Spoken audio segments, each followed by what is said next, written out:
Bueno, buenas tardes para todas, para todos. Primero un especial agradecimiento, lógicamente, al Instituto de Política Constitucional, figura de querida María Angélica, sobre un tema, la verdad que es muy interesante para todos, y acá tengo importantes expertos, además, en la materia, sin ningún tipo de duda. María Angélica tuvo una actuación destacadísima en la participación de la defensa del juez Boyano, lógicamente, y tiene un libro excelente sobre que fue muy útil realmente en el trabajo.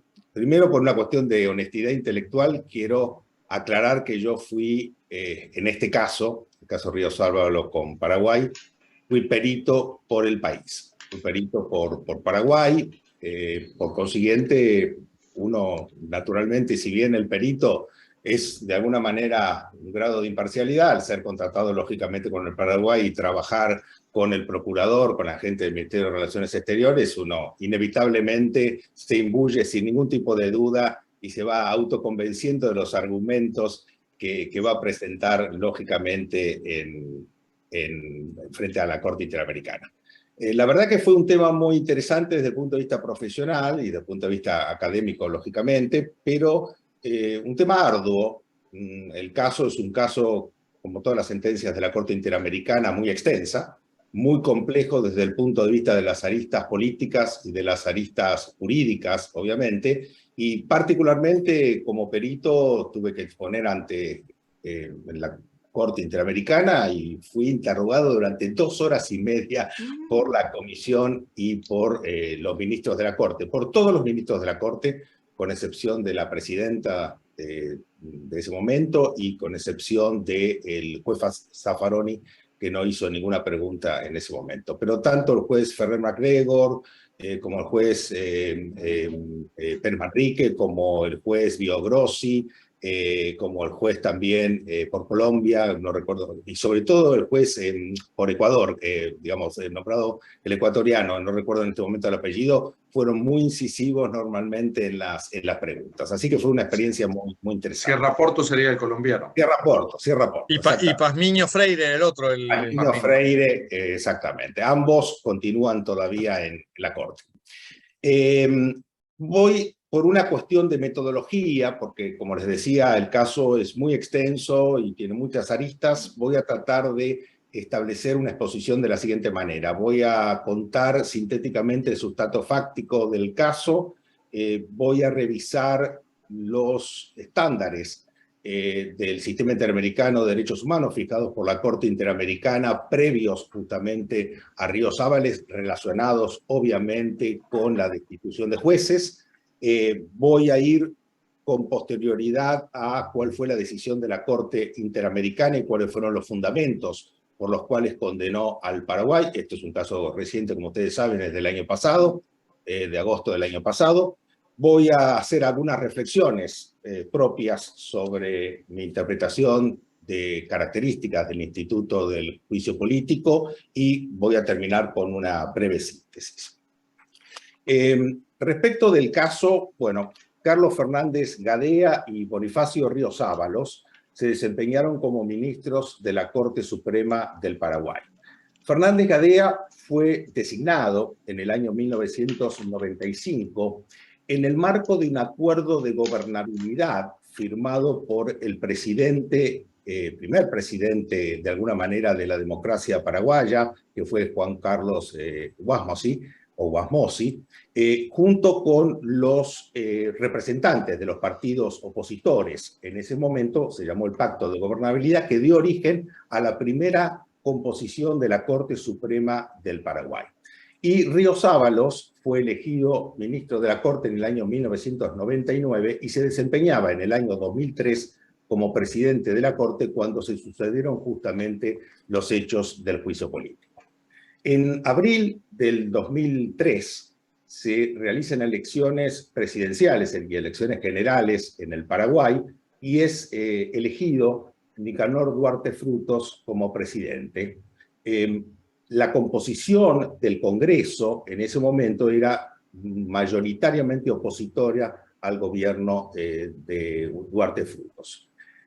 Una de las primeras presentaciones de Duarte Frutos, de discursos políticos en sociedad, manifiesta que viene a combatir la corrupción judicial, que una de sus banderas políticas es combatir la corrupción judicial e incluso apunta, lógicamente, contra 4 ministros de la Corte Suprema de Justicia en los cuales existían sospechas, de alguna manera, tenían una mala acreditación en términos generales ante la sociedad y al mismo tiempo y ante el foro, lógicamente, local, y existían sospechas de corrupción.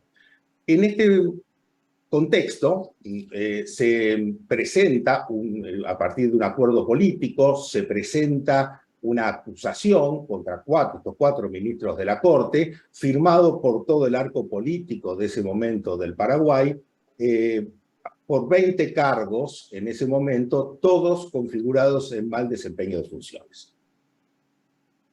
Y todos relacionados, como ustedes imaginarán, con disidencias respecto de determinados fallos y determinados casos en la actuación jurisdiccional de estos jueces. En este contexto, en la Comisión de Juicio Político, recordemos que el juicio político en el Paraguay está normado en el artículo 225 de la Constitución paraguaya, que es muy, pero muy similar a los artículos 53 y 59 de la Constitución argentina. Es decir, muy, muy similar. En este contexto, les contaba, la Comisión de Juicio Político desecha 15 cargos y sí mantiene 5 cargos de acusación, todos encuadrados en el concepto de mal desempeño de funciones. Uno de los acusados renuncia directamente y se lleva adelante la acusación contra los otros 3 acusados. Además del artículo 225 de la Constitución del Paraguay relacionado con el juicio político, el reglamento interno del Senado, en los artículos, si mal no recuerdo, 23 a 26, reglamenta el procedimiento del juicio político, digamos, de una manera bastante general, pero con bastantes particularidades también. Por ejemplo, establece la forma de notificaciones por cédulas, es decir, son normas procesales de reglamentación del juicio político. Pero además la modalidad, la costumbre constitucional en el Paraguay hasta ese momento, más adelante también, era establecer, además de esta reglamentación establecida en el reglamento interno del Senado, establecer lo que llamaban un cronograma procedimental. Es decir, el Senado, ante cada juicio político, dictaba una resolución que establecía un cronograma de cómo se llevaría adelante este juicio político, estableciendo los plazos para la presentación de las pruebas, para la producción de las pruebas, para los alegatos, etc. Y ese mismo cronograma estableció que no serían recusables los senadores y al mismo tiempo estableció que no sería revisable, no sería susceptible de revisión judicial la decisión por parte del Senado.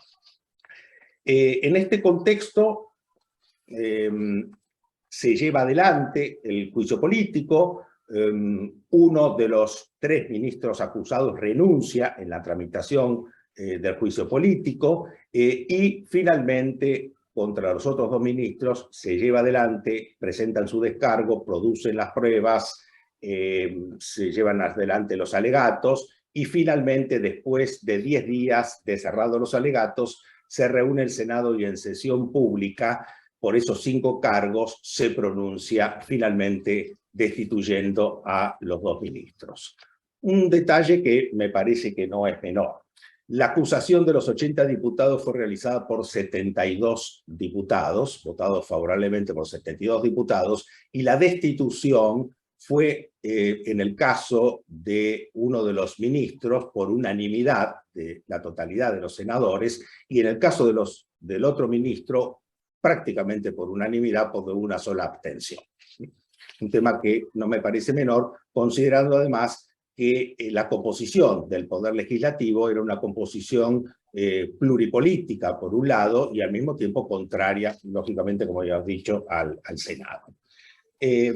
Los ministros, a pesar de que el reglamento del Senado como había sostenido, planteaba la irrecurribilidad de la decisión de destitución, presentan una acción de inconstitucionalidad ante la Corte Suprema de Justicia. Recordemos que el Paraguay tiene un sistema concentrado de control de constitucionalidad y ese sistema concentrado radica en una sala constitucional, justamente en la Corte Suprema.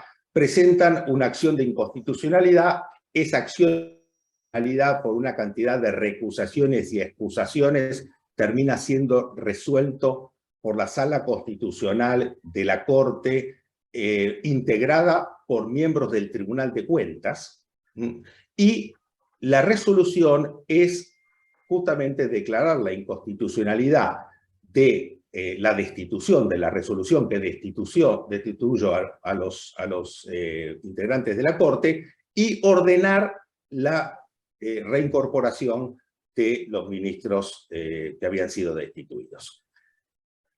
Automáticamente, como ustedes imaginarán, el Congreso saca una resolución rechazando esta decisión, sosteniendo que violenta el principio de división de poderes, y la Corte Suprema de Justicia en el Pleno revoca la decisión de la Sala Constitucional, sosteniendo que violentaba el principio de división de poderes y era contrario, por consiguiente, a la Constitución. En este contexto, los dos ministros destituidos llevan el caso ante el sistema interamericano. En el sistema interamericano, finalmente la Comisión Interamericana lleva el caso a la Corte, entendiendo que el Paraguay había violentado el derecho a contar con una autoridad competente mediante procedimientos previamente establecidos, el derecho a contar con una autoridad imparcial en razón de que los senadores justamente no podían ser recusados, como habíamos dicho, de acuerdo al reglamento, el derecho a contar con decisiones debidamente motivadas en relación con el principio de la independencia judicial, porque justamente las razones de destitución habían sido mal desempeño de funciones por actos jurisdiccionales y no se había expresado la motivación, la relación directa existente entre las imputaciones finalmente y las pruebas aportadas, y el derecho a recurrir el fallo y a la protección judicial porque la decisión no era recurrible conforme el reglamento que establecía. ¿Cuáles eran hasta el momento los estándares de juicio político, hasta este caso Ríos Ábalos, por supuesto, los digamos, estándares fijados por la Corte Interamericana en el caso de juicios políticos de jueces, ¿no es cierto? Porque me parece que acá claramente hay que hacer una distinción, como todos sabemos, y esto ya viene desde la vieja doctrina, en razón del principio de inamovilidad de los jueces, ¿no? Lo cierto es que los principales estándares fueron forjados a partir del señero caso de la Corte Interamericana, Tribunal Constitucional del Perú contra Perú, del año 2001. Ahí la Corte Interamericana, a los efectos de este caso, destacó determinados estándares. Reconoce, obviamente, que en un Estado de Derecho el juicio político es una forma de control que tiene el legislativo, lógicamente, sobre determinados altos funcionarios, en razón de sus actuaciones, un control de la representación popular. Establece que si bien el artículo 8, y que se titula, como todos sabemos, garantías judiciales, su aplicación no se limita exclusivamente a las garantías judiciales propiamente dicho, en sentido estricto, ¿no es cierto? Sino que cualquier órgano del Estado que ejerza funciones de carácter materialmente jurisdiccional tiene la obligación de adoptar las resoluciones apegadas a las garantías en principio del artículo 8. Digo en principio porque, como todos sabemos, esto es discutido si tiene que ser una aplicación estricta o si de alguna manera existe algún grado de discrecionalidad en el diseño del resguardo de las garantías del proceso. O sea, al no asimilar el proceso parlamentario a un proceso penal propiamente dicho. Esta es un poco la posición que tiene la Corte Argentina en este sentido. Y establece también como otro estándar que toda persona sujeta a un juicio de cualquier naturaleza ante un órgano del Estado debe contar con la garantía de que dicho órgano sea competente, independiente e imparcial. Estos estándares se refuerzan y al mismo tiempo se adicionan otros en los famosos casos de Quintana Coelho y Camba Campos con Ecuador, los casos de Tribunal Constitucional y la Corte Suprema de Justicia con Ecuador. Yo creo que acá lo que hace la Corte esencialmente es reafirmar y cotejar los estándares de juicio político relacionados justamente con la destitución de jueces, apelando a los precedentes de Apis Barbera y de Reverón Trujillo. Y aquí fija, a mi criterio, estos estándares que me parecen importantes destacar. Obviamente, lo primero que hace es destacar la importancia de preservar la garantía de la independencia de los jueces y principalmente de los jueces constitucionales, en razón, por supuesto, de la importancia de la naturaleza de los asuntos que tratan. Sostiene que los jueces cuentan con garantías específicas: un adecuado proceso de nombramiento, la inamovilidad en el cargo y la garantía contra las presiones externas. Este tema de las presiones externas va a jugar un rol importante en el caso justamente de Ríos-Ábalos, como ya vamos a ver. Sostiene que los jueces no pueden ser removidos con fundamentos en asuntos relacionados en el ejercicio de la función jurisdiccional y solo pueden ser removidos por faltas disciplinarias graves o incompetencia. Y acorde, dice, con procedimientos justos que aseguren la objetividad e imparcialidad según la Constitución o la ley. Y allí, digamos, fundamenta todo esto en, obviamente, distintas normativas internacionales y distintas actuaciones de tribunales internacionales relacionados con la protección y las garantías de imparcialidad judicial. Finalmente, hay otro caso que me parece interesante en función de algunos estándares, que es Rico con Argentina. En Rico con Argentina, un caso bastante reciente del año 2019, perdón, y si bien es cierto que no se trata, y acá sí creo que hay que hacer una distinción, porque los estándares fijados en Rico con Argentina, si bien los que yo voy a destacar me resultan aplicables al caso Ríos-Ábalos, se trata acá de como ustedes saben, un jury de enjuiciamiento de un juez de la provincia de Buenos Aires. Y creo que hay una distinción, como voy a señalar más adelante, entre los juicios políticos a ministros de las Cortes Supremas o de los tribunales constitucionales y de las cabezas, las que tienen la última palabra constitucional en un sistema político, y los jueces inferiores. Porque claramente, en todas las constituciones latinoamericanas, prácticamente, todos los procedimientos de destitución de jueces inferiores se han establecido a partir de las reformas de la década del 90 de las constituciones, juris de enjuiciamiento que tienen evidentemente sistemas reglados, sistemas obviamente de constitución profesional, claramente, y se han mantenido los juicios políticos al estilo, digamos, clásico, exclusivamente para los integrantes de las Cortes Supremas o de los tribunales constitucionales, porque se tratan de una cabeza del poder del Estado con funciones jurídico-políticas y por consiguiente susceptibles, lógicamente, de ingresar en el sistema de frenos y contrapesos que establece el sistema de división de poderes. En Rico con Argentina, yo quiero destacar tres estándares que me parecen importantes aplicables a Ríos-Ábalos. Primero, lo primero que hace la Corte Interamericana es, de alguna manera, recordar que los juicios políticos, donde se discute la remoción de miembros del Poder Judicial, no son contrarios a la Convención. Porque recordemos que veníamos con una cantidad de precedentes, principalmente a partir de la actuación de la Comisión Interamericana de Derechos Humanos, con una presentación ante la Corte Interamericana solicitando el grado de convencionalidad o inconvencionalidad justamente de los juicios políticos, que la Corte finalmente, pidiendo una opinión consultiva, que la Corte finalmente rechaza de la Comisión. O sea que acá parece que la Corte se encarga, ¿no es cierto?, se ve constreñida de alguna manera a remarcar que la figura del juicio político no es per se contraria a la Convención, pero aclara, por supuesto, siempre y cuando en el marco de esto se cumplan con las garantías del artículo 8, y acá me parece más importante todavía, existan criterios que limiten la discrecionalidad del juzgador con miras a proteger la garantía de la independencia judicial.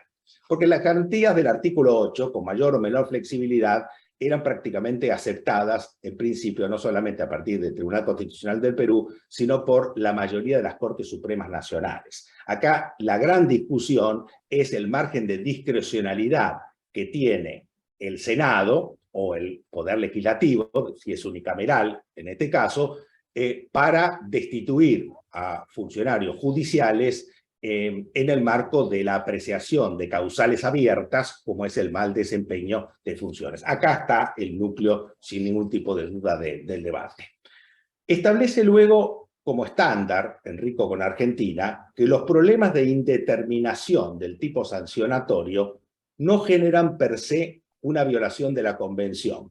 Es decir, del hecho de que una norma conceda algún grado de discrecionalidad no es incompatible con el grado de previsibilidad que debe ostentar la norma, siempre y cuando, dice, y la discrecionalidad pueda comprenderse y tanto también se pueda comprender la manera del ejercicio, justamente, que sea suficientemente claro para evitar interferencias indebidas. Y dice algo que me parece importante: el veredicto de un jurado, en sentido estricto, en sentido clásico, no exige motivación, o exteriorización al menos de la motivación, por lo que no vulnera en sí mismo la garantía de la motivación. Todo veredicto, dice, siempre tiene motivación, aunque no corresponda a la esencia del jurado expresarla. Caso del juicio por jurados, por ejemplo, claramente que hoy está en varias provincias argentinas, Mendoza, por supuesto, una de ellas. Bien, a partir de esto, ¿qué decide la Corte Interamericana en el caso Ríos Ábalos con el Paraguay? Decide que el Estado es responsable por la violación de la independencia judicial reconocida en el artículo 8.1 de la Convención Americana, que el Estado es responsable por la violación del derecho a la protección judicial reconocido en el artículo 25.2.c de la Convención con relación a la independencia judicial, y que el Estado es responsable por la violación de la garantía del plazo razonable. Dispone publicar la sentencia, como es habitual, regularizar el sistema de jubilaciones de los actores, pagar las indemnizaciones fijadas en concepto de medida de restitución, en el caso de Ríos Ábalos, el otro ministro había fallecido, pero Ríos Ábalos estaba vivo y por lo tanto, es decir, le da una compensación por restitución, por la no restitución, una indemnización por daño material, una indemnización por daño inmaterial, daño moral, y el reintegro de costas y gastos. Para que ustedes tengan una idea en términos económicos, en el caso de Ríos Ábalos, que es el que obtiene, digamos, la reparación mayor, estamos hablando de entre aproximadamente $550.000 en este momento. Bien, ¿en qué fundamenta justamente la Corte Interamericana este fallo?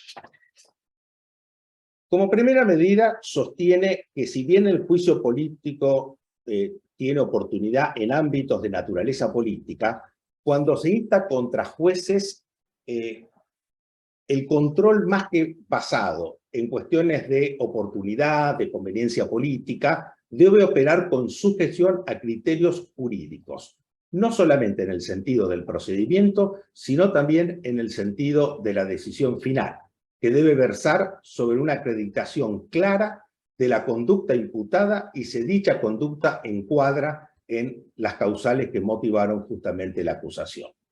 Sostiene que la garantía de la independencia judicial impone que está vedado directamente a revisar los fundamentos de los contenidos de las decisiones judiciales, con excepción de infracciones intencionales. Esto es prácticamente una prueba negativa, como ustedes imaginarán, al ordenamiento jurídico o una comprobada incompetencia.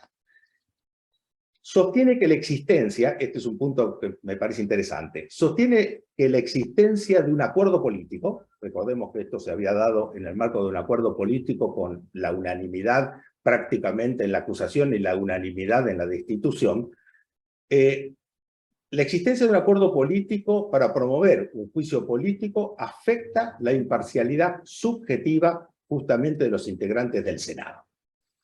Sostiene que la falta en el reglamento del juicio político de la posibilidad de recusar a los integrantes del Senado vulnera la objetividad, la imparcialidad objetiva, además. No solamente la subjetiva en el caso anterior, sino también la objetiva en este caso.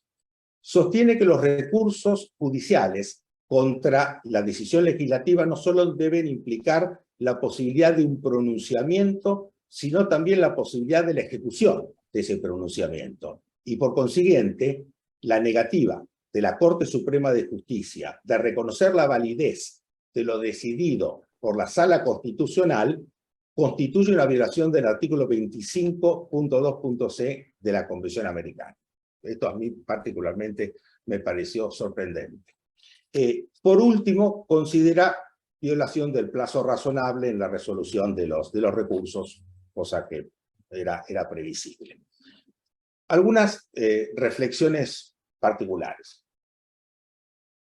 Como todos sabemos, el juicio político, juicio de responsabilidad, es una institución característica de los sistemas presidencialistas y del modelo de frenos y contrapesos, y en las constituciones latinoamericanas tiene sus antecedentes tanto en el juicio de residencia como en el impeachment inglés, conforme fue diseñado por la Convención Constituyente de Filadelfia, de la Constitución de 1787 norteamericana. En la Convención de Filadelfia, justamente, los dos puntos más discutidos fueron a quién correspondía, a quién debía corresponder el juicio político, cómo tenía que estar compuesto el órgano encargado justamente de llevar adelante este instituto y principalmente, obviamente, las causales de destitución. Si debían ser cerradas, delitos cometidos en el ejercicio de la función, o también tenían que ser abiertas, faltas graves, como establece la Constitución norteamericana, habiéndose optado, como todos sabemos, por ambas cuestiones. El juicio político en los países de la región del sistema interamericano tiene tanto causales abiertas como causales cerradas, predominando notoriamente las abiertas. Leo: mal desempeño en Argentina y en Paraguay, notable abandono de los deberes en la Constitución chilena, indignidad por mala conducta en Colombia, faltas u omisiones que redunden en perjuicio de los intereses públicos y fundamentales y del buen despacho, Constitución mexicana, infracción de la Constitución, Perú, violación de la Constitución, Uruguay, algunos de los tantos supuestos. En el derecho constitucional vigente en el sistema interamericano, el juicio político respecto de jueces y juezas se mantiene casi, como decíamos, en exclusividad sobre magistrados de tribunales superiores, Cortes Supremas, tribunales constitucionales, superiores tribunales electorales, habiéndose reservado para los jueces inferiores el jury de enjuiciamiento, que posee mayoritariamente en casi todas las constituciones latinoamericanas recepción constitucional, tiene integración jurídica profesional, causales taxativas, lógicamente, de acusación y procedimiento, obviamente, arreglado. La mantención, como decíamos, del juicio político en cabeza de las Cortes Supremas o de los tribunales constitucionales se fundamenta, como decía, en que ellas constituyen una cabeza de un poder del Estado con funciones jurídico-políticas, encuadrándose por consiguiente en el sistema de frenos y contrapesos de la división del poder. Fíjense que en la región, Argentina, Bolivia, Brasil, Chile, Colombia, México, Panamá, Paraguay, Perú, República Dominicana y Uruguay incluyen la posibilidad de iniciar procesos de juicio político contra integrantes de las Cortes Supremas, lo que demuestra, a mi criterio, un alto consenso constitucional común en la recepción del instituto, la aceptación del instituto y la mantención del instituto a pesar de las reformas constitucionales. El mal desempeño como causal de destitución abierta en el juicio político para ministros de la Corte, responde a mi criterio en un cierto paralelismo que existe entre el acto de designación y el de remoción. ¿Por qué? Porque en ambos casos se trata de procesos que combinan la aplicación de procedimientos establecidos en las constituciones y en las leyes con la discrecionalidad política ejercida, obviamente con razonabilidad, guiada por conceptos jurídicos abiertos. Por ejemplo, idoneidad, en el caso del nombramiento, y obviamente mal desempeño en el caso de la destitución. Sin perjuicio de que el procedimiento para arribar a la decisión es jurídica y por consiguiente revisable judicialmente como, digamos, la última jurisprudencia de los últimos años, los criterios de apreciación de cuándo existe un mal desempeño, en el caso de máximas autoridades constitucionales, a mi criterio es una cuestión claramente discrecional del órgano político, y la decisión del jurado es una decisión política que no necesariamente tiene que fundamentar la motivación, es decir, tiene que estar, digamos, la motivación expuesta taxativamente. Y acá me voy, obviamente, a Rico con Argentina. Respecto del derecho de recurrir el fallo ante un juez o tribunal superior conforme lo que prevé el inciso H, numeral 2 del artículo 8 de la Convención Americana, a mi criterio respecto al juicio político hay que considerar lo siguiente. Primero, la mayor parte de las constituciones latinoamericanas omiten pronunciarse sobre la posibilidad de recurrir la decisión parlamentaria. Segundo, las pocas que lo hacen entienden que la decisión legislativa es irrevisable. La jurisprudencia de la gran mayoría de las Cortes nacionales se inclinan por la revisión, como dijimos, del procedimiento, pero justamente establecen la no revisión, lógicamente, de la destitución, es decir, mantienen la discrecionalidad del órgano político o del tribunal no judicial, como lo querramos llamar, en lo que hace a la destitución de los funcionarios.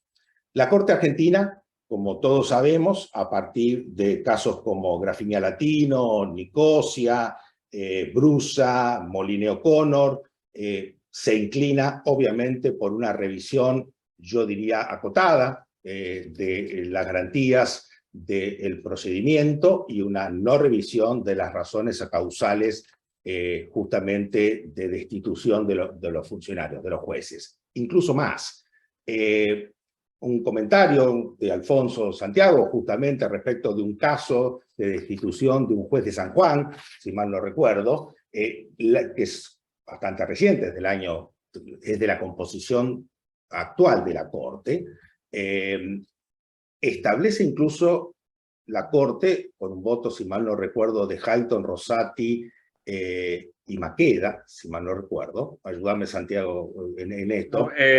No, en este momento no lo recuerdo. Sí recuerdo el caso. Creo que eran Santis, fiscal de Santis es el nombre del caso. Establece, no... la Corte llega a sostener que los jueces pueden ser destituidos incluso por una revisión de sus sentencias. Es decir, lo dice en el marco de la excepción, pero afirma que es posible esta posibilidad es cierta. Es decir, pueden ser analizados por los juris de enjuiciamiento la actuación jurisdiccional de los jueces.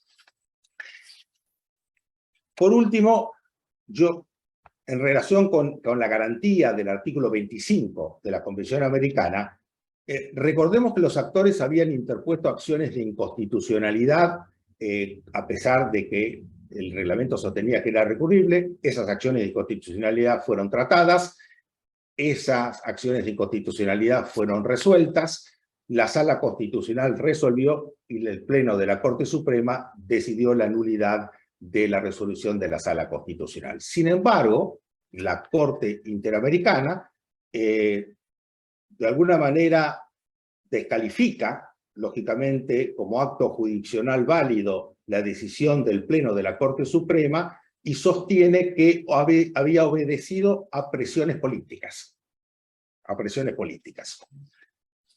Lo que es también bastante curioso, ¿no es cierto? Primero, a mi criterio, es una posición bastante paternalista. Y segundo, es casi una contradicción, porque no ingresa en el conocimiento, lógicamente, de las razones, motivaciones y argumentos del Pleno de la Corte, y directamente lo descalifica diciendo de que el artículo 25 exige que una decisión ya tomada se lleve adelante y si no, esto violenta la garantía del 25. En síntesis, algunas apreciaciones que me parecen para el debate. Contrariamente a lo expresado por la Corte Argentina, reitero, la Corte Interamericana considera, a mi criterio, hoy claramente no revisable, no solamente el procedimiento, lo que es un tema, digamos, pacífico, sino también las causales que motivaron la destitución, cuando se trata de juicios políticos de jueces en situaciones de causales abiertas. Yo lo circunscribiría a este contexto. Las causales abiertas de mal desempeño no pueden encuadrarse para la Corte Interamericana en el análisis de fallos judiciales. Y el margen de discrecionalidad del órgano, yo diría, es casi nula. Tercero, se descalifica decididamente los acuerdos políticos democráticos. Es decir, yo diría se descalifica directamente el caso de la unanimidad política como disparador de un juicio político por considerarlo violatorio del principio de imparcialidad y obviamente del principio de independencia judicial. Lo dice en el fallo. Estos procedimientos democráticos siempre están destinados a generar vacantes en las Cortes Supremas. Lo sostiene en el fallo Ríos Ábalos. Establece al mismo tiempo que atenta contra la imparcialidad objetiva del órgano que el procedimiento reglado no prevea el instituto de la recusación. Esto fue descalificado en el fallo de San Juan Alfonso, fue descalificado por la Corte Argentina. La Corte Argentina dijo, mire, si admitimos la recusación de los senadores, esto puede llevar a una sucesión de recusaciones que el órgano finalmente no pueda cumplir con la misión constitucional. Pero para la Corte esto atenta contra la imparcialidad objetiva. Yo agregaría algo respecto de esto, que es lo siguiente. Esto le es aplicable a la propia Corte Interamericana, porque ni la Convención Americana, ni el Estatuto de la Corte, ni el reglamento de la Corte establecen la posibilidad de recusar a los jueces y cuál es el procedimiento de recusación. Si bien es cierto que se han dado distintos casos de recusación y cuando se recusa un juez resuelven los otros jueces, recordemos lo que pasó en el caso Bedoya contra Colombia, donde el año pasado se recusaron a 4 jueces y resuelve justamente un juez, y por lo tanto la resolución de un juez respecto de 4 jueces no parece ser el procedimiento más adecuado directamente. No está previsto en la recusación. Por lo tanto, esto de que los reglamentos de procedimiento de juicio político, si no tienen la posibilidad de una recusación, atentan contra la imparcialidad objetiva, le cabría directamente también al procedimiento ante la Corte Interamericana de Derechos Humanos. Y afirma, finalmente, que no incumbe adentrarse acerca de la validez de la decisión que había tomado la Corte Suprema para revocar la decisión de la Sala Constitucional, pero luego condena al país por violación del artículo 25, por entender que la revocación por parte de la Corte Suprema condujo a una situación de ineficacia de las acciones procesales. Acá las acciones, ineficacia porque no resolvieron en función de cómo la Corte entendía que debían resolver, porque la ineficacia, digamos, no puede vislumbrarse en función del resultado procesal, porque efectivamente se presentaron acciones, se resolvieron las acciones. Sí, me parece que es correcto, sin ningún tipo de duda, la condena por violación del plazo razonable, porque tardaron como 5 años en resolver esta cuestión.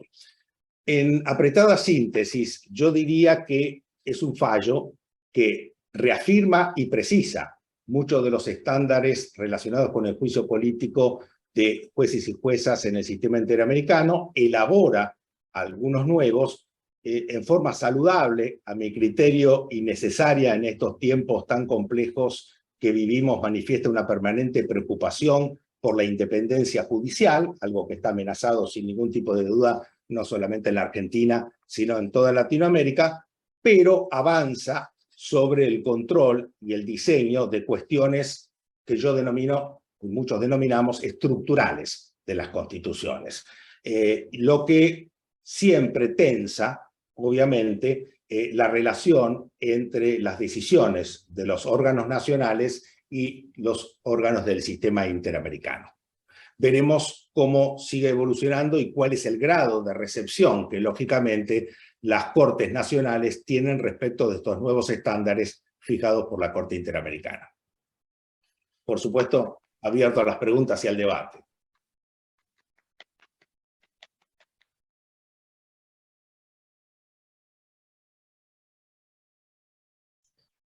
Sí, les voy a pedir para las intervenciones, si pueden anotarse mandando el mensaje por chat, así las ordenamos, digamos, por orden de presentación. Alfredo Vítor, primero de todos. Bueno, primero felicitarte, más allá del aplauso que ya te dimos. Me viene barro porque el tema del juicio político es el tema que voy a hablar en Perú, en el Iberoamericano, así que, y además participé activamente en el caso Rico, en donde escribí el alegato final escrito, uno de los pocos casos que la Argentina ganó, o sea, que se ganaron en el sistema interamericano. Pero, a ver, a mí me quedo con una cosa de las que dijiste al final, y que la verdad creo que es preocupante, porque lo que se está viendo en el sistema americano en general, y este caso es uno puntual, es el intento del rediseño de instituciones de muchos años, que pasaron por definiciones democráticas y soberanas de los estados dentro de un marco de absoluta soberanía, estructurales, como decías vos, y que el sistema interamericano pretende rediseñar y redibujar por completo.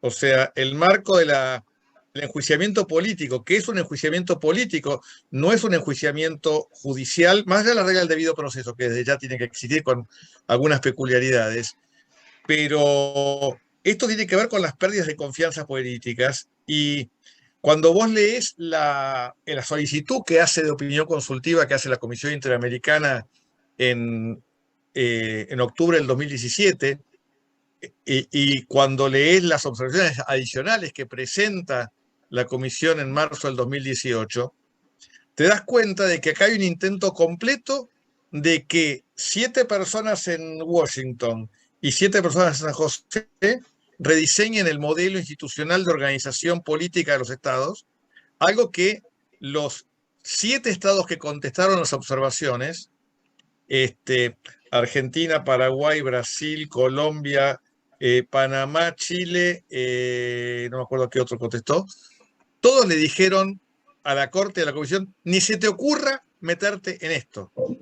Nadie te dio vela en esta cuestión, porque esto tiene, especialmente la contestación de Brasil es muy dura en este aspecto, diciéndole, no tenés legitimación para estructurar un sistema de forma de Estado, más cuando la Carta de la OEA, especialmente, dice que los estados se organizan institucionalmente como se les da la real gana.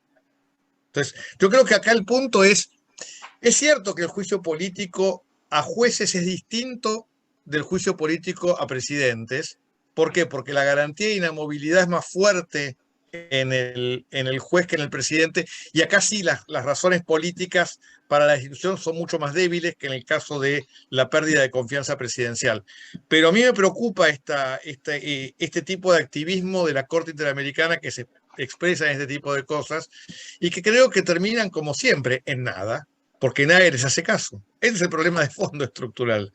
O sea, tenemos unas sentencias muy buenas, qué sé yo, pero que en definitiva no son cumplidas por los estados porque pasa como pasó en Fontevecchia, donde la Argentina dice, te pasaste de raya. No sé cuál es tu opinión sobre ese punto. Alfredo, yo coincido plenamente con todo lo que decís. Me parece que el hiperactivismo de la Corte Interamericana no solamente se muestra en casos como este, la opinión consultiva 28 relacionada con reelección presidencial. Creo que ninguno de los que estamos acá somos favorables de una reelección indefinida, obviamente, ¿no es cierto? Pero me parece que no es una temática vinculada con los derechos humanos, sino es una temática vinculada claramente con la estructuración del poder y con la estructuración, con las cuestiones estructurales de las constituciones. Este tema no solamente ha generado preocupación, ha generado falta, como bien sostenías vos, de cumplimiento total o parcial de muchas decisiones del sistema interamericano, sino ha generado también todo un interés académico por cuestiones que por ahí no tuvieron o estuvieron opacadas durante mucho tiempo, como temas vinculados con el concepto de identidad constitucional, temas vinculados con el desarrollo de la doctrina del margen de apreciación, temas vinculados con temas relacionados con identidades nacionales, cuál es la relación existente entre una identidad nacional y una identidad constitucional, son cuestiones iguales, son cuestiones distintas, temas que los europeos han trabajado muchísimo, lógicamente, y que el sistema interamericano quedó rezagado de alguna manera en el debate interamericano, quedó rezagado porque hubo durante muchos años, y sigue habiendo, un notorio magnetismo, ¿no es cierto? Como si el sistema interamericano fuera la forma de resolver todas las cuestiones y todos los problemas políticos de los países latinoamericanos. Coincido plenamente con vos que esto también se sustenta en una desacreditación social de la política durante muchísimos años, y estamos viviendo un momento que creo que no favorece, sin ningún tipo de duda, a un reposicionamiento y a un redebate sobre estas cuestiones. Debatir estas cuestiones en el sentido de que vos lo sostenés, o que yo también comparto, muchas veces es mal visto o es criticado por muchos colegas, porque se dice, bueno, sostener o defender el fallo Fontevecchia, con sus más y sus menos, con las críticas que podemos tener, lógicamente, ha merecido muchas veces conceptos muy desacreditantes para quienes en algún momento escribimos en favor de Fontevecchia. Por consiguiente, me parece que es bueno, es sano, pero sí veo, Alfredo, una reticencia muy fuerte en el sistema interamericano a aceptar este tipo de críticas.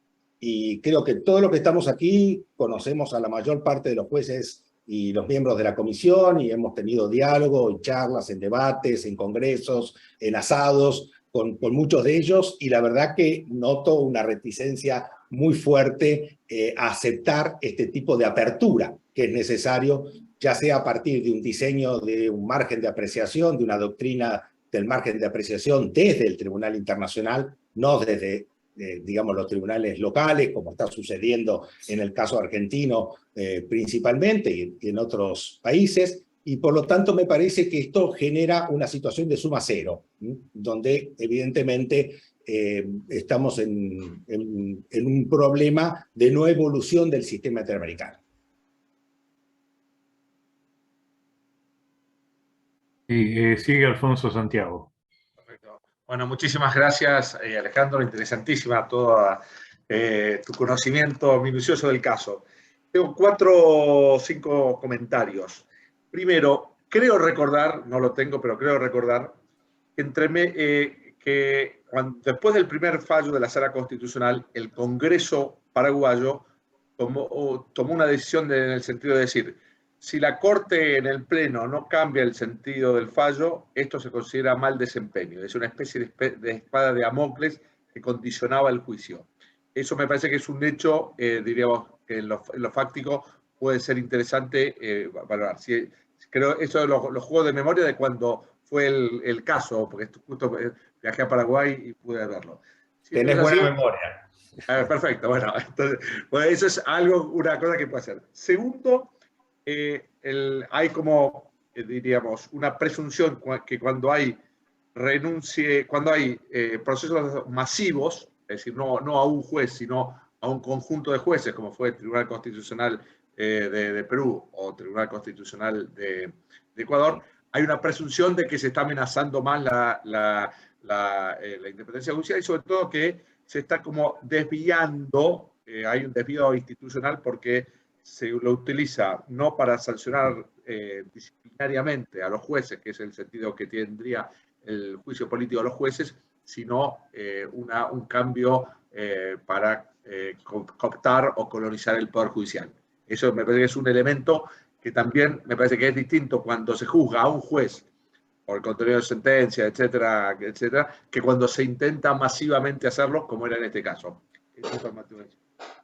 Respecto al contenido de sentencia, la Corte, de algún modo, también como la Corte Argentina, en los considerandos que vos hiciste, admite excepciones. Es decir, si hay desvío de poder o si hay error, diríamos, reiterado, que ahí la misma Corte Interamericana y la misma Corte Argentina admite la posibilidad de, por excepción, juzgar el contenido de sentencia. Y me parece que los supuestos con nombres distintos se parecen más o menos de lo mismo, ¿no? El desvío de poder, es decir, la utilización del poder para fines distintos de lo que está establecido por parte de los jueces, o errores, diríamos, garrafales y que causan perjuicio. Entonces, ¿cómo hubiese resuelto el fallo? A mí me parece que este hecho de la amenaza del Congreso de la destitución puede ser que haya afectado la garantía de la tutela judicial efectiva en esa amenaza así tan... Pero una cosa es decir que se afectó la tutela judicial efectiva por este juicio, y otra cosa es decir que el juicio político queda sin efecto. Es decir, que me parece que hay una violación. No está violado, o no podría estar violado el derecho del debido proceso y la destitución. Sí me parece esta idea de la revisión judicial suficiente, porque me parece que esa espada de Damocles ad hoc me parece que afecta el derecho a la tutela judicial efectiva. Y en cuanto a la revisión judicial de los juicios políticos, hay tres posturas que son, me parece, claras. Una es la norteamericana. La norteamericana, en el caso de Nixon, excluye completamente, porque dice, esto es vaciar de contenido a este sistema de pesos y contrapesos, si el propio Poder Judicial puede controlar los juicios contra el propio Poder Judicial. Es decir, que la palabra nada es revisable. Esa es la postura norteamericana. Después, la postura de la Corte Interamericana es revisable procedimiento y fondo. Y el de la Corte Argentina me parece más razonable, que es en los juicios políticos, no es revisable el fondo, aunque se va abriendo en algún caso también se han metido, pero en general solo en un caso ordenó la restitución de jueces. Entonces me parece que el criterio de la Corte Argentina de una revisabilidad muy acotada, muy parcial, es la que de los tres modelos es la que comparto. Y me parece que la Corte Interamericana debió haber dicho, acá está violada la tutela judicial efectiva, se indemniza eso que no tuvo acceso al proceso, pero no la anulación del juicio político. Esta es mi... Me parece muy buena tu clasificación de las distintas intensidades, de alguna manera, del control del juicio político. Ahora, respecto a esta amenaza amenaza directamente del Congreso, sin ningún tipo de duda, ¿no es cierto? Este alzamiento, en principio, contra sus facultades que consideraba constitucionalmente propias, que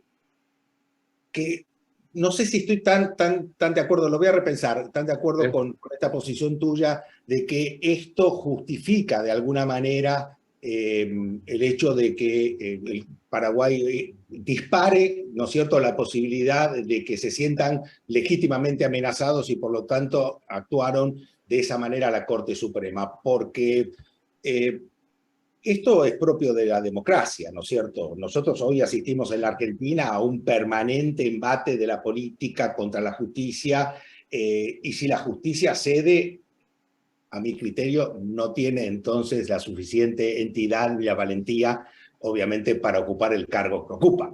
Entonces, comparto lo tuyo. La independencia es fundamental de los jueces, pero que existe esa amenaza para el justiciable, es una lesión de su derecho a la tutela judicial efectiva. Es la existencia de una ley ad hoc del Poder Legislativo que dice, si usted juez resuelve esto de esta manera, lo voy a destituir. Esa me parece que no es, eso me parece que sí es un derecho, yo me sentiría lesionado a mi derecho a la tutela judicial efectiva si en un caso particular. Después, la independencia, los jueces tienen, si el juez es el amenazado, él tiene que resistir la amenaza. Me parece que es lógico que... Porque sobre todo en Latinoamérica, donde la política amenaza permanentemente a los jueces de acuerdo a la conveniencia y a los intereses que toquen, ¿no? Exacto. Esto no era una simple declaración, era una decisión legislativa. Sí, una resolución entonces, ese me parece que ese es el punto que me parece que hay elementos para considerar que se afectó no la decisión del juicio político, que eso lo decía, sino la revisión judicial que se hizo. Eran los comentarios, y comparto esos, ya lo he dicho, ciertos reparos, pero me parece que, diríamos, este activismo de la Corte Interamericana, lo veo que cada vez son opiniones más mayoritarias las que rechazan un excesivo activismo. Me parece que mis diálogos con colegas y muchos de los congresos, el último congreso que hubo en la Universidad de Buenos Aires latinoamericano, había esto, es decir, no es algo minoritario, sino que empieza a ser bastante extendido con distintos grados, ¿no? Y bueno, y algunos de los propios jueces de la Corte Interamericana empiezan, Biogrossi, en alguna disidencia, dijo, por ejemplo, lo resuelto por la Corte se resuelve a los casos concretos y los DESC no son justiciables. Ahora, Carlos Bernal Pulido, juez de comisionado, tiene una serie de reservas muy importantes, así que van llegando jueces y vas viendo presiones que ese imán que encantamiento con la Corte, con el sistema interamericano, empieza a tener alguna debilidad que ojalá se profundice para equilibrar las cuestiones. Alfonso, una cosa que acabas de mencionarlo a Carlos Bernal, no sé si saben, Carlos está bastante complicado de una enfermedad seria de salud. Mientras estábamos hablando recién me entró un mensajito por WhatsApp de él que la señora ya está mucho mejor y si Dios quiere ya va a estar a pleno reincorporado en muy poco tiempo. Así que ojalá. Y cuando él fue en los interrogatorios, cuando fue nombrado comisionado, él también sostuvo con claridad estos principios de subsidiariedad, de margen nacional de apreciación, de ponerle... Tiene un paper que publicó hace poco sobre esto, casualmente. Así que después, si alguien lo quiere, se lo paso.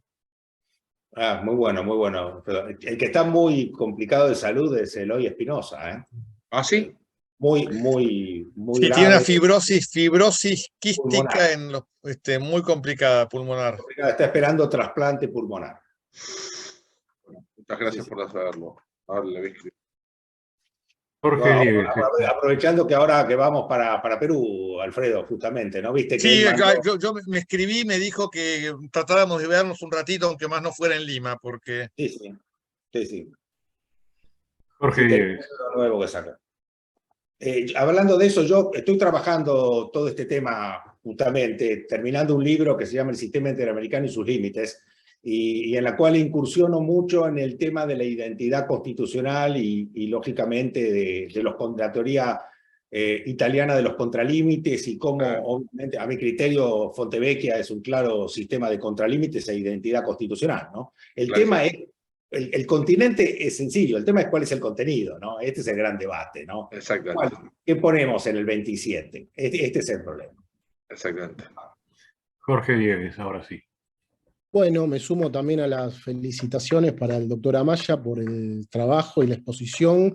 Me parece un tema realmente muy interesante, a propósito del cual yo quería hacer dos reflexiones y un aporte. Me sumo también a todos los oradores preopinantes en el sentido de la preocupación que comparto, que empieza a surgir y ya casi consolidándose de la Corte Interamericana en torno al activismo judicial que se está verificando en diversos institutos. A mí me resulta preocupante.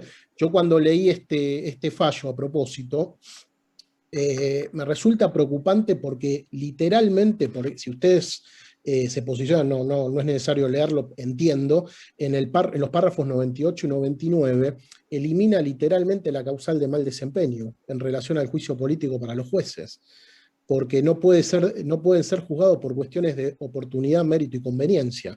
Entonces, el fallo puede tomarse como un precedente que fortalece la independencia judicial, pero debilita sensiblemente el control político. Porque recordamos algo que es elemental del principio de nuestra organización constitucional. Los funcionarios de dos de los tres poderes son controlables con todos los procedimientos constitucionales que conocemos y con el procedimiento del voto, y los removemos. Los jueces solamente tienen un procedimiento de control, que la Corte Interamericana lo está reduciendo sensiblemente. Hay una frase que muchos de ustedes conocen que decía Jefferson: los jueces deben ser independientes, es bueno que los jueces sean independientes del gobierno, pero no es bueno que lo sean de la voluntad de la nación. Yo no sé hasta qué punto los jueces no pueden ser juzgados por el contenido de sus sentencias, que es lo que está diciendo acá la Corte Interamericana. Porque por supuesto que está claro que cuando muchas veces eso puede dar lugar a represalias políticas, yo me hago cargo de esa situación. Pero también es cierto de que hay jueces que tienen determinadas posturas ideológicas que pueden ser chocantes no contra una ideología política puntual, sino contra a la sociedad misma en la que actúan.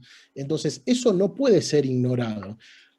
¿Ustedes pueden disentir quizás en alguno de estos aspectos? Bueno, para eso están los órganos constitucionales que determinan. El gran dique de contención que el sistema constitucional norteamericano ideó contra eso, por lo menos como lo explican en el Federalista, es la mayoría calificada para precaverse contra tales peligros. Y sin embargo, esto me preocupa porque se está diluyendo sensiblemente en este sentido. Y ahí voy al sistema norteamericano, que uno podría decir que podría tener una cierta aplicación en el sistema americano, quiero decir, que uno podría decir que Estados Unidos tendría una cierta sujeción al sistema interamericano, no por supuesto, no por la Corte Interamericana, cuya jurisdicción no ratificó, sino por algunos dictámenes genéricos de la Comisión Interamericana, como miembro del sistema interamericano. Y ahí profundizo algo que decía muy bien Alfonso, como un contraste terrible de lo que sucede acá, en este sentido. De los 21 procesos de impeachment sustanciados entre 1797 y 2021 en Estados Unidos, solamente 3 fueron impugnados. El caso del juez Hastert-Ritter, Alcee Hastings y el bien conocido que decía Alfonso de Nixon. Sumo un dato de color. Por supuesto, si bien la doctrina de la Corte Suprema de Estados Unidos es que no puede, como bien decía Alfonso, no puede ser revisado porque se considera una cuestión política no justiciable desde que la Constitución confirió al Senado the sole power para juzgar todos los juicios políticos, hubo un fallo de un juez de primera instancia, que es el juez Stanley Sporting, un juez federal del Distrito de Columbia, que son los que revisan este tipo de decisiones, donde dejó sin efecto una decisión del Senado y ordenó la reinstauración de uno de los jueces que recurrió, Alcee Hastings, en este sentido. Después se metió a revisar el proceso, pero dejó en suspenso la decisión porque en ese momento la Corte Suprema tenía para resolver el caso Nixon, que estaban corriendo de manera paralela. Cuando la Corte resuelve el caso Nixon diciendo esto es una cuestión política no justiciable, bueno, la decisión del juez de primera instancia en el caso gemelo de Alcee Hastings nunca se aplicó, pero hay un precedente donde de alguna manera trató de abrirse camino. Yo coincido, para redondear esto, que tiene que haber una revisión, por lo menos en cuanto a las garantías del debido proceso, cosa que en Estados Unidos no ocurre, por los argumentos que estamos señalando. Pero de ahí a decir que no puede haber un margen de discrecionalidad en el proceso de control de remoción de un magistrado, me parece que es ir demasiado lejos, ¿verdad? En este sentido. Eso es lo que quería aportar en cuanto a la opinión por este tema. Nada más. Quiero aportar, a raíz de lo que decía Jorge, aportar un dato por ahí de color. Dentro de los cinco causales de acusación, había una causal que a mí me llamó la atención y la dejo justamente para el debate en torno a la posible revisión o no del contenido jurisdiccional.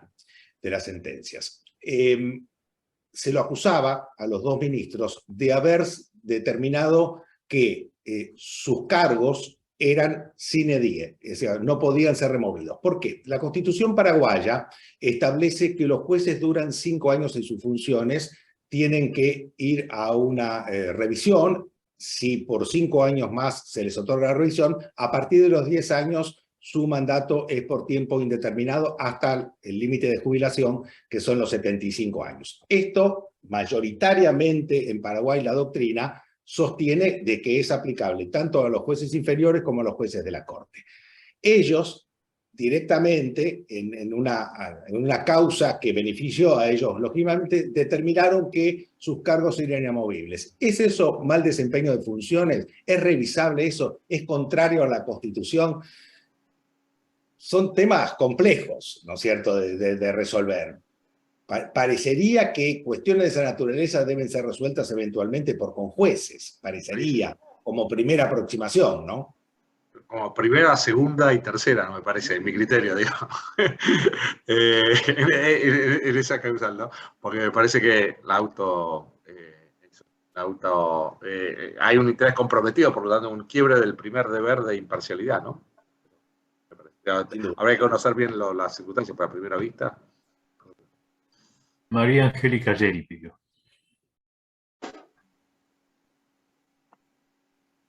Bueno, gracias Alejandro, estupenda tu presentación, muy estimulante para pensar.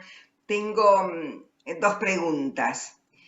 Una, a propósito de las recusaciones y la imparcialidad objetiva y subjetiva, ¿recusaron a todos los senadores? No. No. Bueno, entonces la cuestión es más potable porque no había desintegración del tribunal.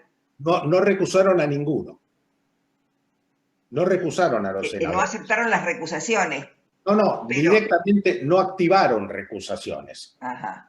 Es decir, impugnaron el hecho de no poder recusar, pero no activaron ninguna recusación. Perfecto. Bueno, entonces no estaba desintegrado el tribunal como se alegó aquí, cuando se hicieron las recusaciones a todos los senadores. No. La segunda cuestión, que, bueno, por supuesto coincido con ustedes y lo he mantenido mucho antes de ahora, que la Corte Interamericana y la Comisión también deben autocontrolarse en su manera de interpretar los derechos bajo los pactos y los tratados de derechos humanos, y ciertamente ha avanzado. Recuerdo hace bastante tiempo un congreso en la UBA en la que uno de los participantes, se trataba de estas armonías y discordancias entre los tribunales nacionales y los internacionales en la protección de los derechos humanos.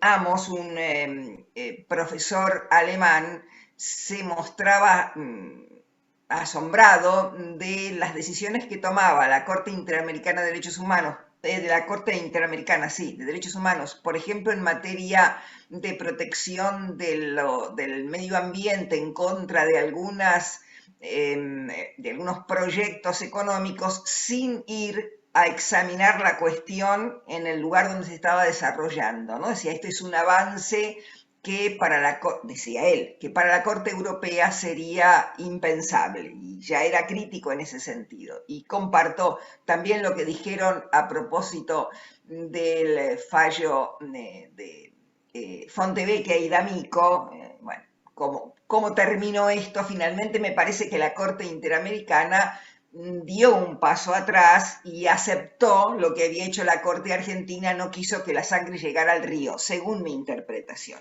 Ahora, esto como principio general en todas las cuestiones, pero recogiendo lo que vos mismo dijiste acerca de la diferencia entre el juicio político a los presidentes, donde la cuestión política, no partidaria, pero político-institucional es esencial, con la de los jueces, sobre todo de los tribunales superiores. Y me interesa esto que dijiste, que está en el fallo, en el caso analizado, a propósito de los acuerdos partidarios para obtener vacantes, que este es un problema, me parece, que afecta la independencia judicial y los derechos de los justiciables. Y en este punto, Alfonso señalaba la diferencia entre una declaración de distintos actores políticos y la sanción de una ley. En el primer caso no sería computable para entender que hay una presión para obtener vacantes, en el otro sí. De lo que ocurrió en nuestro país con el caso Miño, por ejemplo. Allí la Corte se acopló a la ley sancionada, donde claramente había no una ley interpretativa por parte del Congreso, sino una ley retroactiva para modificar la norma que estaba impugnada. Y en este punto yo te querría preguntar, para examinar si efectivamente las decisiones que se toman por el juzgador implican un acuerdo, no porque están contestes en que ha habido determinadas violaciones de los jueces, sino para obtener vacantes, por una intención específica, para que los nuevos jueces voten en un sentido determinado. Si para medir esto hay que tomar en consideración también las circunstancias que rodean a todo el proceso. Por ejemplo, podría señalar en un caso en que los senadores suspendieron y sometieron a juicio político a 2 conjueces que actuaban en un proceso de destitución y que habían resuelto que una decisión de suspensión del Senado era inconstitucional en el caso específico. Esos juicios políticos desmembraron la Corte de Conjueces y luego terminaron en la nada porque efectivamente no había causal de destitución. Curiosamente, por eso me interesó muchísimo este hincapié que hiciste en los acuerdos político-partidarios. Curiosamente, quienes hicieron estas denuncias a estos 2 jueces que sometieron a juicios políticos y apartaron del tribunal, había sido movida por un partido minoritario de la oposición que fue en la misma línea de la mayoría, precisamente porque se quería la destitución de una corte completa. Por eso te pregunto, para examinar la viabilidad de esta causal, acuerdos políticos, no porque estos jueces, todos estos jueces, hayan actuado mal, sino porque queremos vacantes, porque hay una cuestión económica para resolver, en fin, lo que fuere, ¿se debe de tomar en cuenta o a tu criterio no? Si hay una mayoría política sólida, unanimidad, dijiste vos en una de las cámaras, se debe respetar esta mayoría política en detrimento eventualmente de la independencia de los jueces. Qué preguntita, María Angélica, ¿no?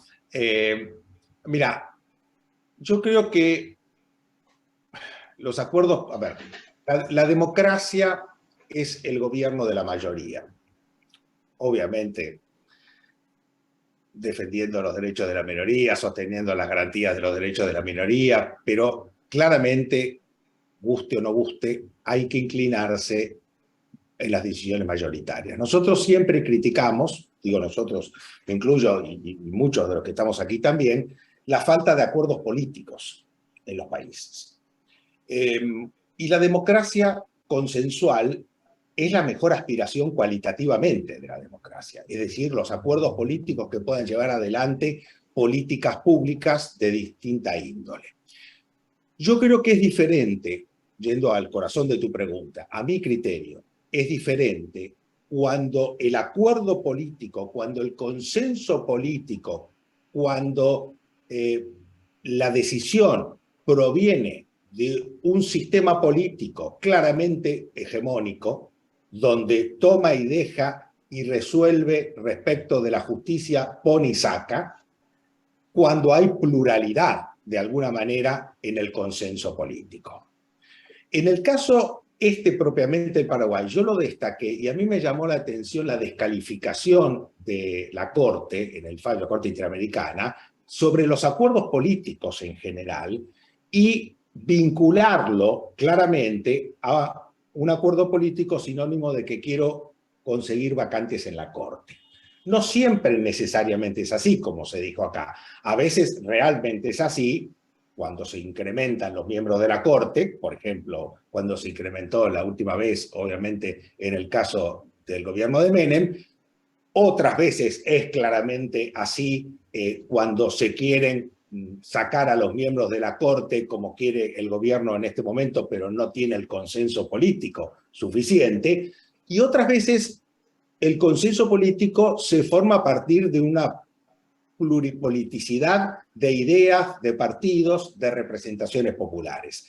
En el caso de Paraguay, esto es un tema, por supuesto, digamos, tomémoslo con pinzas, había un consenso, yo diría, bastante mayoritario, no solamente de la política, porque claramente esto estuvo representado en las votaciones, sino en la sociedad, digamos, técnica vinculada con que estos jueces eran jueces de dudosa honestidad. Esto es verdad en el sentido de que imperaba esto en el ambiente. Entonces, ¿qué quiero decir con esto? Que a veces eso no fue causal que se examinó. Vos sabés que de las coimas no se da recibo, ¿no es cierto? En términos generales, esto es muy difícil de acreditar y de probar en cualquier contexto. Ahora, ¿pero a qué voy con esto? Es que es difícil lograr en un sistema pluripartidista como era en ese momento el Paraguay, no tanto ahora, pero sí en ese momento el Paraguay, lograr una casi unanimidad de las distintas corrientes e ideologías políticas en pos de una renovación parcial de la Corte. Recordemos que en Paraguay la Corte tiene 9 miembros, en este caso se acusaron a 4, renunciaron 2 y se dio el juicio político contra los otros 2.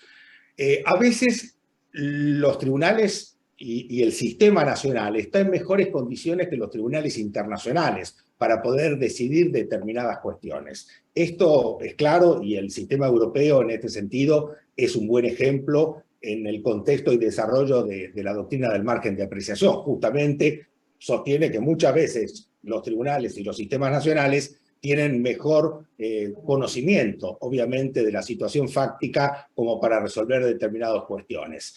A mí particularmente me parece que, entonces, volviendo a tu pregunta, que es distinto cuando el consenso político es un consenso político de un partido, movimiento hegemónico que pone y saca, que cuando se conforma, lógicamente, con distintas pluralidades y con distintas visiones y distintos posicionamientos políticos en pos de un objetivo determinado, que a lo mejor puede ser, yo recuerdo la definición que hacía Vidal Campos del juicio político, ¿no es cierto? Es decir, lo que se juzga es, de alguna manera, un desempeño inconveniente para el Estado, de ese funcionario o de esos funcionarios.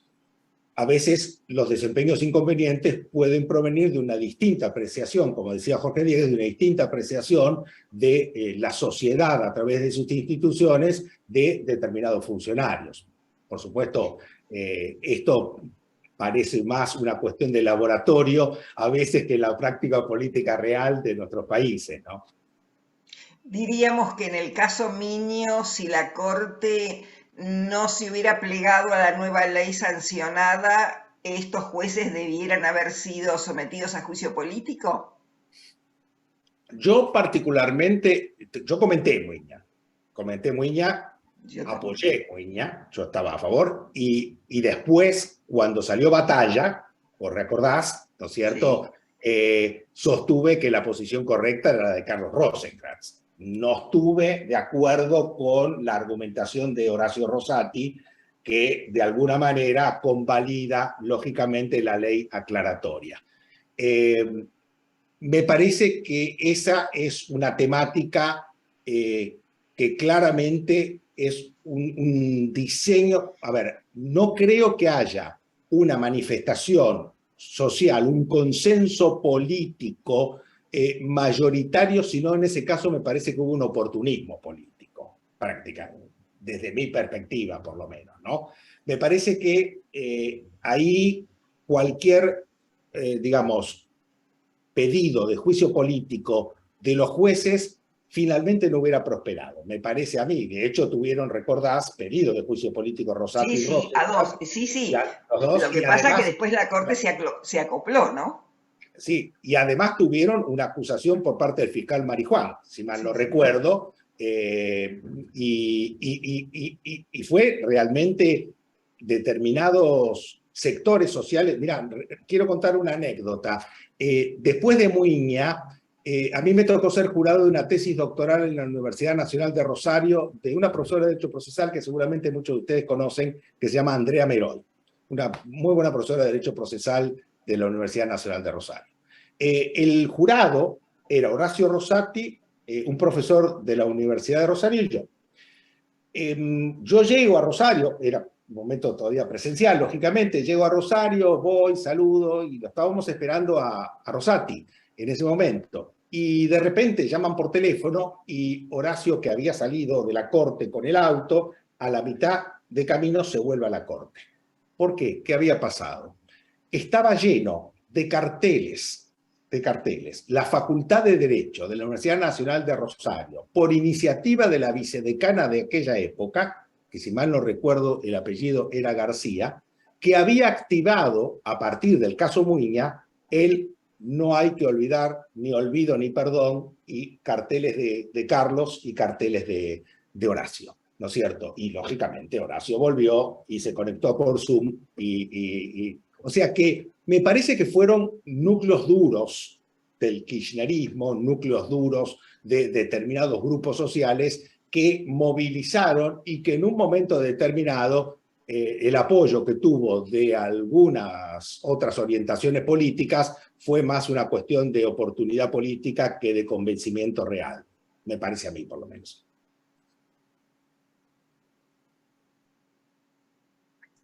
Pidió la palabra Alejandra Rodríguez Galán. Bueno, muchas gracias Jorge, por tu exposición. Para mí ha sido revitalizante porque antes de pasar a la Corte trabajé en el Jurado de Enjuiciamiento de Magistrados en la época fundacional, donde se debió construir de alguna manera las bases de lo que sería el desempeño, el desarrollo del jurado al futuro, a partir del caso Brusa y de todos los precedentes que se fueron generando, que se fueron gestando y generando. Así que volver sobre estos temas y desde la mirada de la Corte Interamericana me ha parecido fantástico. Ciertamente el juicio político es un instituto central de nuestro sistema constitucional y quizás en el que se manifiesta de una forma más grave, como bien lo dijiste, es el sistema de pesos y contrapesos, ¿no? Y donde se juzga responsabilidad política, que tiene esa cuestión residual, ¿no es cierto?, pero bueno, con respecto a las causales, el contenido de las sentencias es un tema muy delicado que en lo personal me ofrece muchos reparos, justamente por la independencia. Pero quería preguntarte en este marco, ¿cuál es tu opinión final sobre la justicia intrínseca de este caso? Creo que algo ya lo has anticipado en las conclusiones, pero por tu proximidad y por tu estudio del caso, lo que le has un poco comentado a María Angélica acerca de estos jueces ya revela esa posición, pero quería preguntarte la solución final dada por la Corte Interamericana en cuanto a justicia intrínseca, ¿qué es lo que te suscita?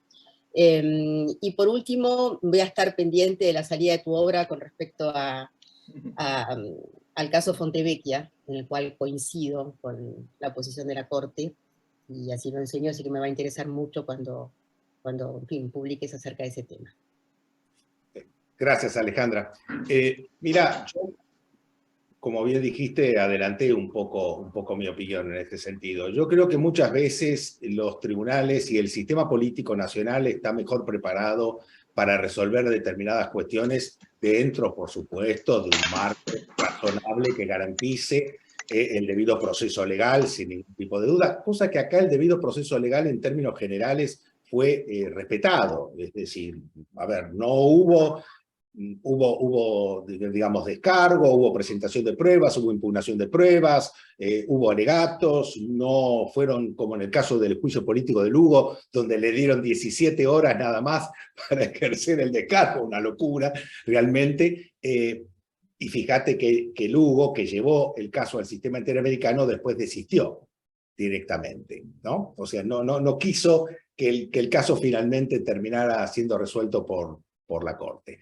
Y me parece que este es un caso, justamente. Me parece que a veces estas cuestiones nunca conforman a todo el mundo, pero habiéndose respetado las garantías del debido proceso en forma razonable, me parece que la cuestión central, la cuestión decisoria, no debía haber sido revisado por el sistema interamericano. Me parece que ese manto de sospecha, con bastante, digamos, yo diría proximidad, que tenía todo el foro local, no hay abogado en términos generales que no tuviera algún comentario respecto de estos jueces, que incluso, como todos sabemos, cómo estaba estructurado el sistema, es decir, las señoras que eran abogadas trabajaban en los estudios, todas estas cosas que se conocen en las internas, lógicamente, del país propiamente, y sobre todo de un país pequeño como es Paraguay, de una sociedad pequeña como es Paraguay. Me parece que esa hubiera sido una cuestión donde la Corte Interamericana no tendría que haber ingresado y haber encima premiado con $500.000 de alguna manera a cada uno de los ministros destituidos. Me parece que, respetada la garantía del debido proceso, la cuestión central era una cuestión discrecional, obviamente, de los órganos nacionales. Muchas gracias. Adriana Titamanti.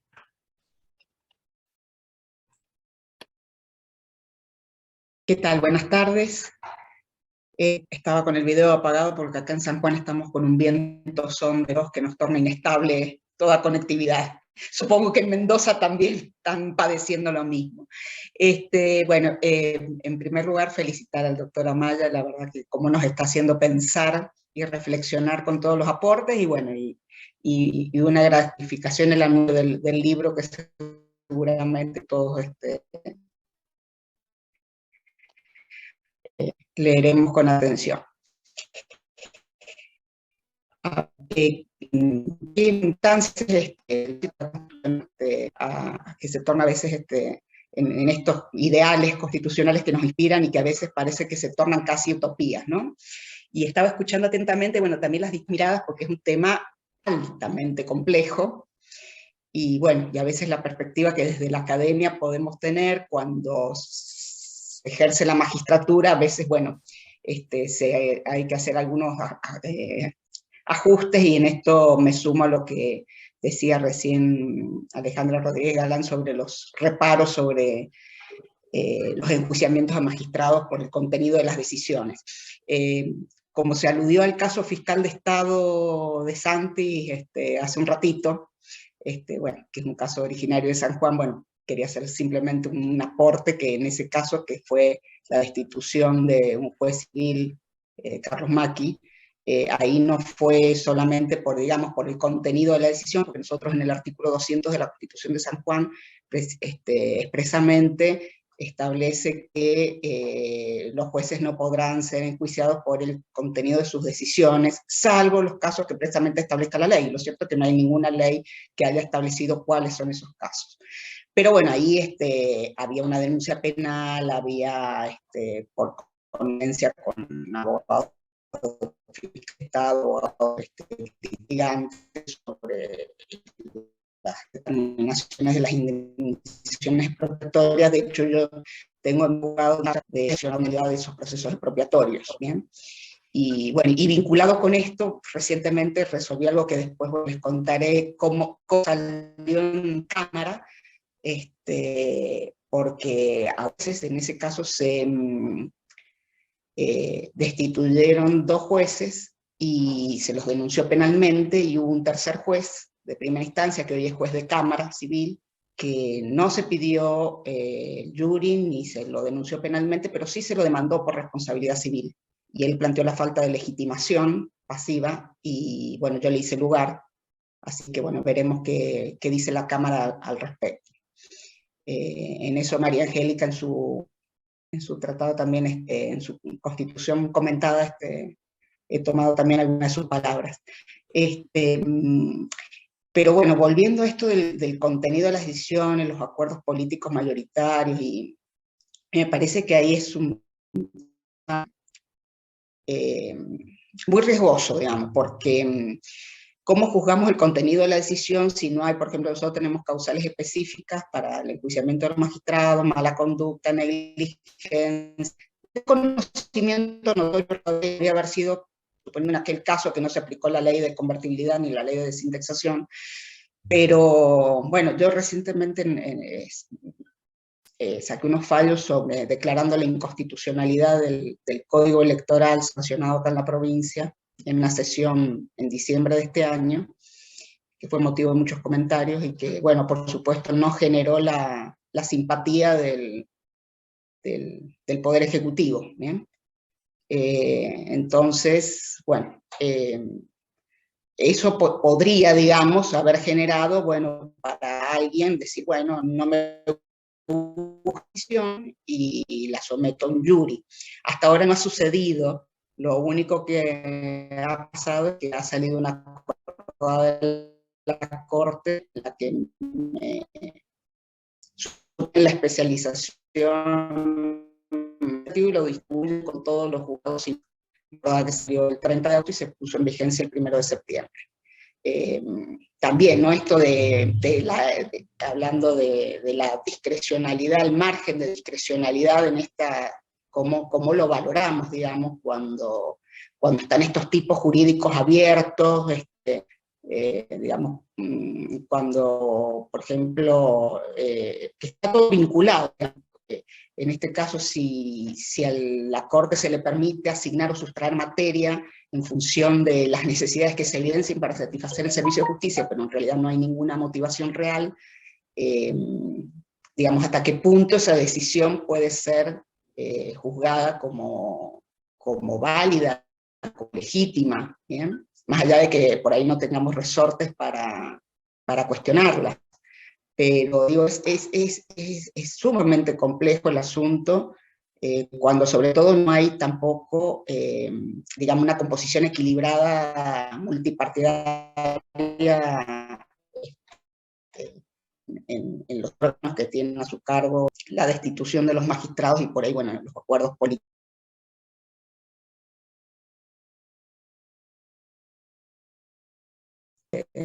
Sobre el caso que se tocó y bueno, y un poco de la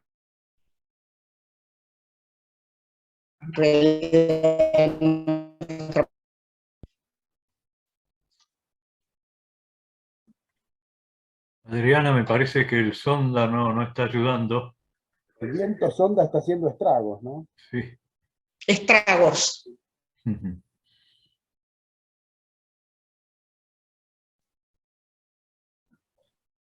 Alejandro, si querés hacer algún comentario por lo que dijo Adriana, si pudiste escucharlo bien.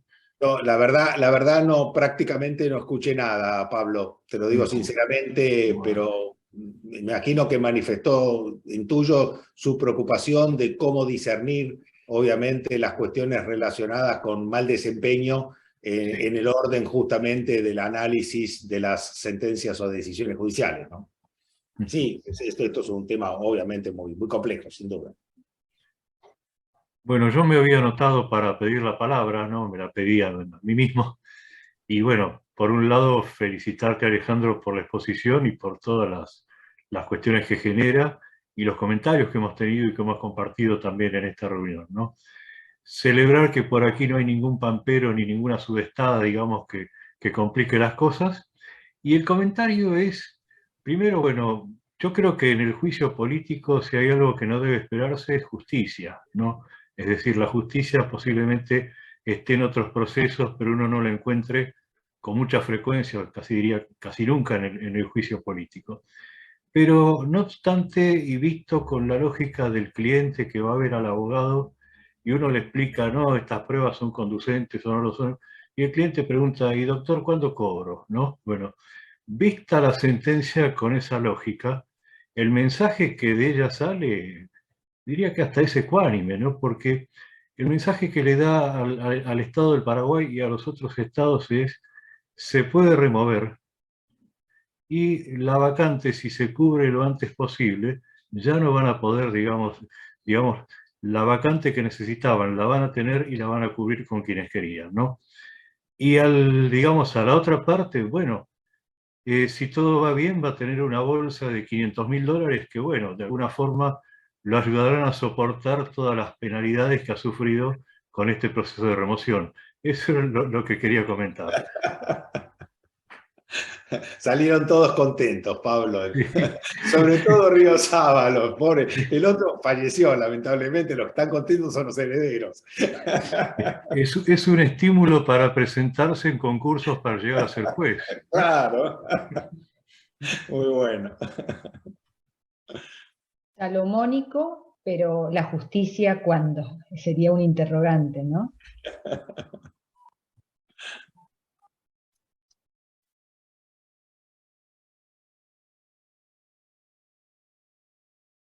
Tenemos más anotados. Si alguien quiere hacer un comentario extra.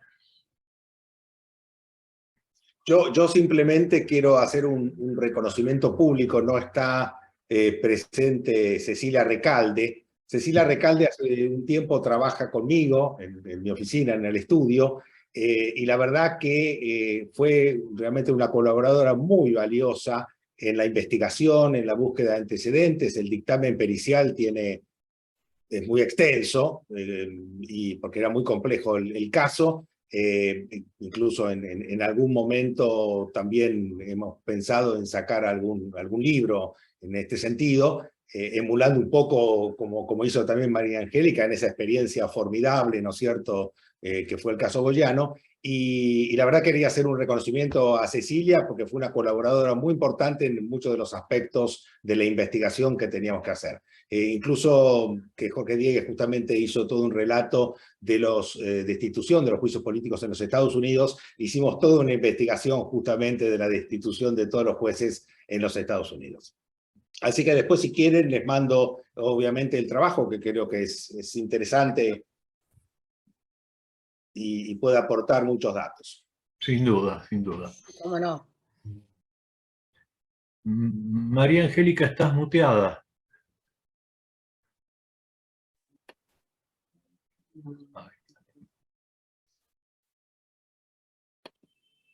Sí, Alejandro, sería muy importante que nos mandaras tu trabajo, porque teniendo la versión escrita uno puede anotar en los márgenes y seguir discutiendo con lo que nos has presentado. Bueno, dijimos al principio que en la próxima reunión la de noviembre, la vamos a pasar a diciembre porque hay una actividad, la incorporación de un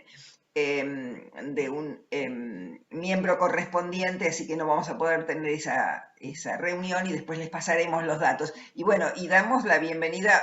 Gabriela es miembro del instituto, pero ahora es también miembro correspondiente de la academia, así que tendrán la invitación cuando ella haga. Será el año que viene, no sé, Gabriela, ¿ya tenés fecha?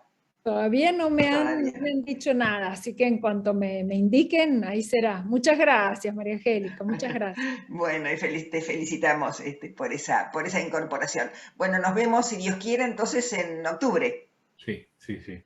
Gracias, María Angélica, y gracias, Alejandro. La verdad que el tema un gran muy abrazo. activo, Bendiciones, Alejandro. despierta siempre el interés. Gracias.